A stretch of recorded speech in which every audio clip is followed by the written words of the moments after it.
Aligarh Muslim university के अल्पसंख्यक दर्जे पर शुक्रवार 8 अक्टूबर को सुप्रीम कोर्ट ने अपना फैसला सुना दिया है। सुप्रीम कोर्ट ने अपने 4-3 के फैसले में कहा कि यूनिवर्सिटी के अल्पसंख्यक दर्जे को नए सिरे से बनाने के लिए 3 जजों की एक कमेटी बनाई गई है और यह नई बेंच अलीगढ़ मुस्लिम यूनिवर्सिटी को अल्पसंख्यक दर्जा देने के मानदंडों को तय करेगी। इस मामले पर सीजेआई डीवाई चंद्रचूड़ समेत 4 जजों जस्टिस खन्ना, जस्टिस पारदीवाला और जस्टिस मनोज मिश्रा ने एक मत से फैसला दिया, जबकि 3 जज जस्टिस सूर्यकांत, जस्टिस दीपांकर दत्ता और जस्टिस सतीश चंद्र शर्मा इसके डिसेंट रहे।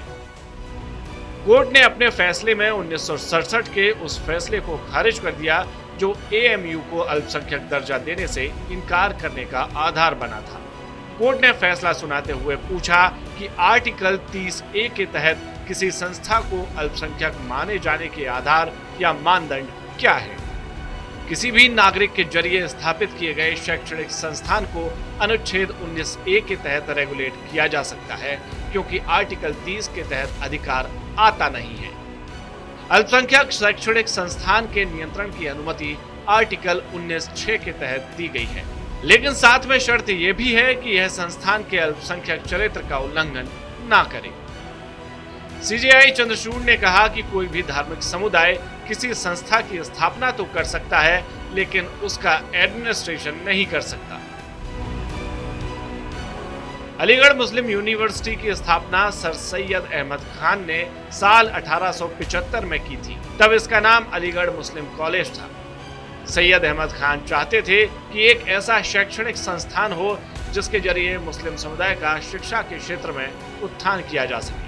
बाद में साल 1920 में से यूनिवर्सिटी का दर्जा मिला और तब से ये अलीगढ़ मुस्लिम यूनिवर्सिटी के रूप में स्थापित है। एएमयू अधिनियम 1920, 1951 और 1965 में इसमें कुछ संशोधन किए गए जिन्हें कानूनी चक्करों में फंसना पड़ा। 1967 में केस की सुनवाई के दौरान सुप्रीम कोर्ट ने जोर देते हुए कहा था कि एएमयू एक सेंट्रल यूनिवर्सिटी है, इसे अल्पसंख्यक संस्थान का दर्जा नहीं दिया जा सकता। साथ ही कोर्ट ने यह भी कहा था कि इसकी स्थापना एक सेंट्रल एक्ट के अंतर्गत हुई है ताकि इसकी डिग्री को सरकारी मान्यता मिल सके। तब कोर्ट ने यह कहा था कि एक्ट मुस्लिम अल्पसंख्यकों की कोशिशों का नतीजा हो सकता है, पर इसका यह मतलब नहीं कि इसकी स्थापना मुस्लिम अल्पसंख्यकों ने की। इसके बाद साल 2005 में इलाहाबाद हाई कोर्ट ने 1981 के एएमयू संशोधन अधिनियम को असंवैधानिक बताते हुए इसे खारिज कर दिया था। फिर साल 2006 में केंद्र सरकार ने इलाहाबाद हाई कोर्ट के फैसले को सुप्रीम कोर्ट में चुनौती दी।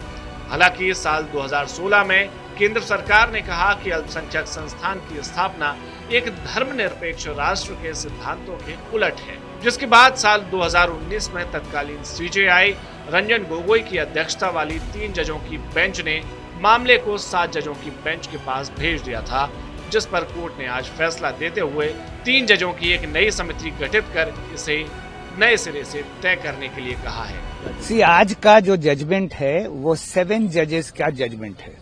आज का जजमेंट सिर्फ रेफरल ऑर्डर के तहत डिसाइड हुआ है। उसमें उन्होंने सिर्फ ये 4 जजेस ने, जो मेजॉरिटी व्यू ने ये लिया है कि अलीगढ़ मुस्लिम यूनिवर्सिटी का जो अजीज बादशाह का 1967 5 जजेस बेंच था वो गलत था और उन्होंने उसको सेट असाइड कर दिया है। और today Supreme Court has held that Azeez Basha is no more a good law and they have decided that the matter will go to the 3 जजेस bench and they will go on the merits of the matter and decide on whether Aligarh Muslim University is actually a minority institution and whether it has the protection of Article 30 or not. भविष्य बहुत अच्छा है। भविष्य भारत का अच्छा है, हमारे मुल्क का अच्छा है, मुसलमानों के लिए अच्छा है, हमारी यूनिवर्सिटी के लिए अच्छा है और भविष्य में हम जरूर इस बात को एस्टैब्लिश कर पाएंगे कि मुसलमानों ने इस इदारे को कायम किया था and it is a minority institution which should get all the protection under article 30 of the constitution of India. और आर्टिकल 30 का एक और बहुत अहम हिस्सा ये है कि सेंट्रल एड में आप कोई डिस्क्रिमिनेशन नहीं कर सकते। तो it's an institution of excellence for last 100 years. It should be declared a minority institution, but ultimately the matter will be decided by the 3 honourable जजेस ऑफ द सुप्रीम।